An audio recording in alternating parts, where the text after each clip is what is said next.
Hey everyone, Brandon here from Truck Safe Consulting. A concept that tends to trip up a lot of motor carriers and their drivers is interstate versus intrastate commerce and how that impacts the applicability of federal and state safety regulations. This is an area that isn't as intuitive as it seems. Unfortunately, it's just not a matter of whether drivers and vehicles are crossing state lines. The analysis is more complex than that. And it's important to understand it because whether drivers are engaged in interstate or intrastate commerce dictates what regulations apply to their operations.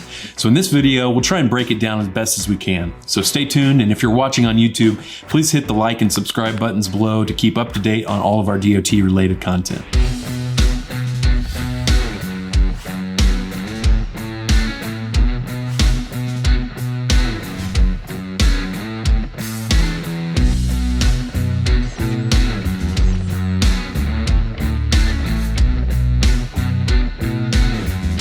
Living in a country that has both federal and state governments inevitably leads to some tension between federal and state laws, particularly when you're dealing with a topic like highway safety and trucks and buses that are frequently crossing state lines.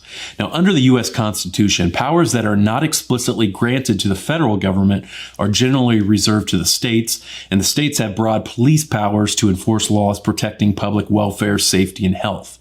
So when it comes to commercial transportation and understanding what safety-related regulations apply to your operations, you need to first understand whether you're operating in interstate or intrastate commerce. Wouldn't it be nice if the answer to that question turns simply on whether or not your vehicles physically cross state lines? Unfortunately, it's just not that easy. So we're going to explore how we distinguish interstate and intrastate commerce in the commercial transportation industry and some of the nuances that go into that analysis.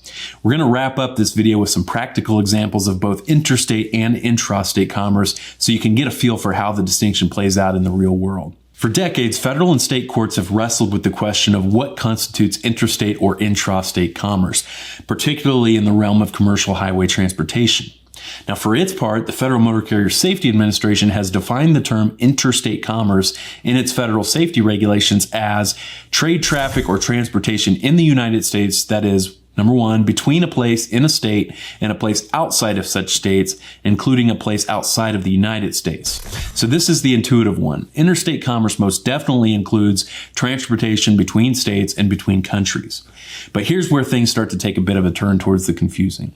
The second type of transportation that qualifies as interstate under the FMCSA's definition occurs when that transportation is between two places in a single state through another state or a place outside of the United States. In other words, if in the course of traveling between 2 points in a single state, I have to pass through another state or country, then I'm engaged in interstate commerce.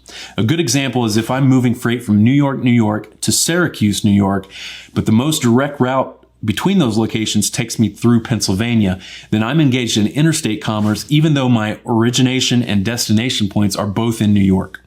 Now, the last section of the FMCSA's definition is undoubtedly the most convoluted. It says that transportation is interstate in nature when it is between two places in a single state as part of trade, traffic, or transportation originating or terminating outside of that state or the United States.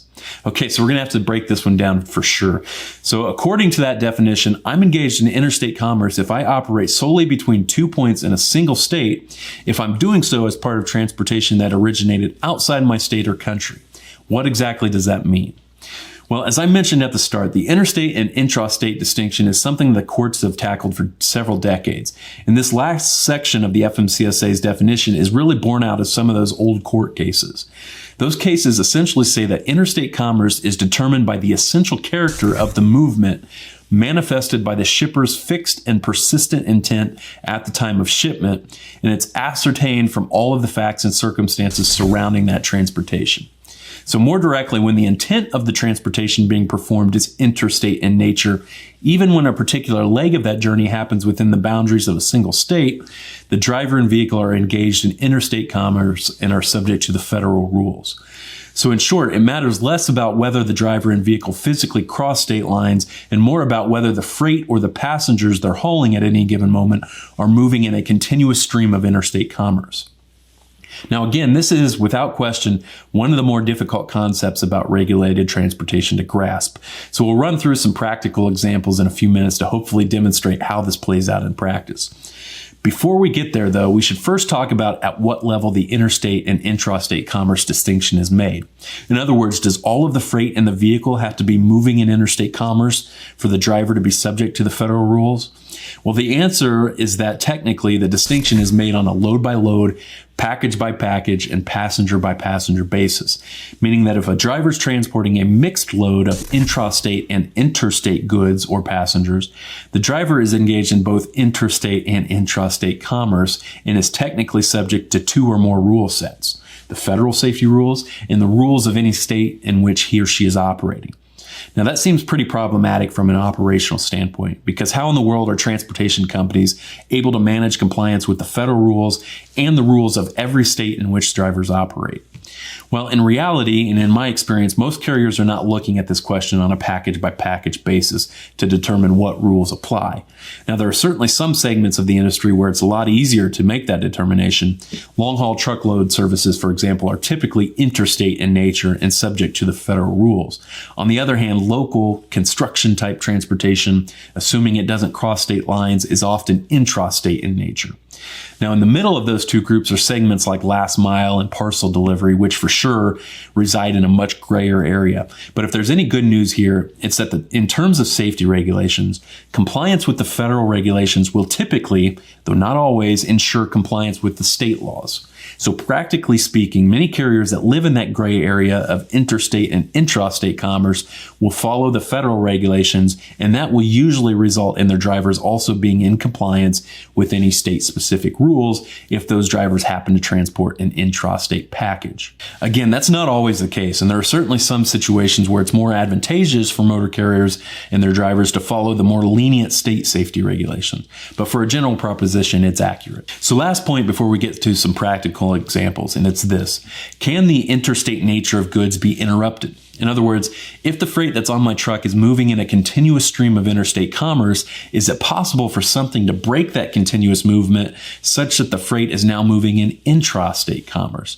And the answer is yes. The interstate nature of goods can be terminated by certain types of conduct, and the most common example are when freight is stored in a long-term warehouse or when it undergoes some type of processing that changes its essential character.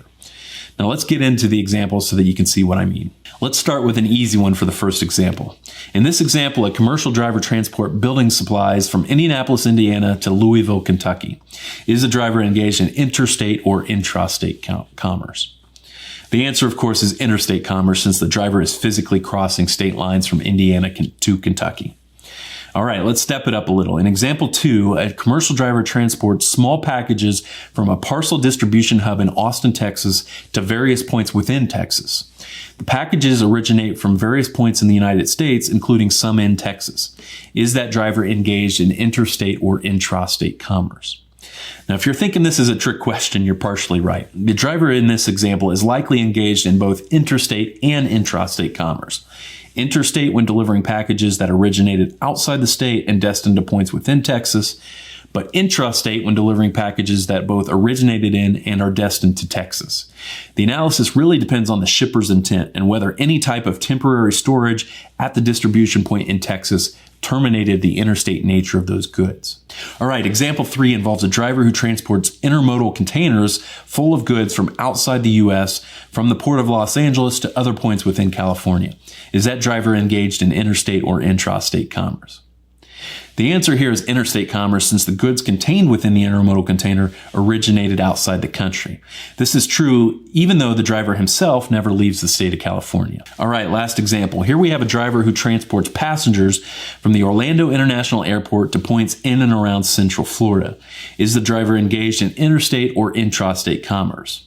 Now, this one's even more tricky than it seems at first, since the passengers most likely arrive to the Orlando airport from outside the state. You may be inclined to say that their subsequent ground transportation to points within the state is interstate in nature, since they are moving in a continuous stream of interstate commerce. And that's probably usually the case, but unfortunately in the passenger context, the analysis is a little more muddy, because besides turning on the passenger's origination and destination points, it also turns on whether the passengers were traveling on what are called through tickets. In other words, did they purchase their final ground transportation as part of their entire travel package along with the plane tickets? If not, in other words, if the ground portion of the move wasn't planned and booked ahead of time, then the ground transportation might be considered isolated from the air transportation and be considered intrastate in nature. All right, so that's an overview of interstate and intrastate commerce and how it factors into commercial highway transportation and the safety regulations that govern it. For an even more in-depth look at these types of regulatory topics, make sure you check out our comprehensive online regulatory courses over at trucksafeacademy.com and the detailed articles that we post on our website at trucksafeconsulting.com. Also, be sure to follow us on our various social media pages for the latest highway transportation news and analysis. Thanks for watching.